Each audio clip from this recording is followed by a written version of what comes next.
Hello everyone. Today's video is going to be about Garden of the Gods. So let's get right into the video. Fact 1. The Ute Tribe. The Ute tribe of Native Americans used to camp in the Garden of the Gods. They stayed in this pass because it was one of the only trails in the region between the prairies and the mountains.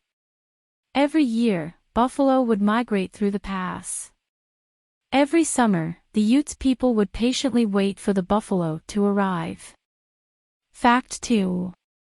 The Kissing Camels. The Ute Native American tribe believed the kissing camels to be two beasts locked in an everlasting truth. One camel represented good while the other represented evil. They were locked in truth to symbolize how the Ute people believed that good and evil was present in each member of the tribe. Fact 3. Balanced Rock. The 700-ton spectacle juts out from a small base area and appears to be balancing above its surroundings.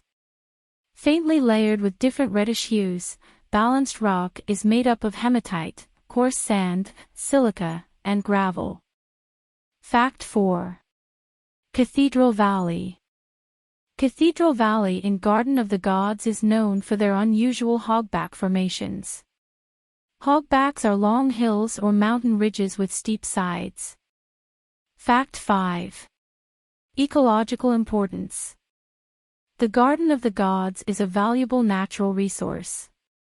In terms of biodiversity, geology, and beauty, retired biology professor Richard Beitelman stated that the park has the most remarkable distinction between mountains and plains. If you enjoyed the content of this video, click the subscribe button so you can receive more content like this.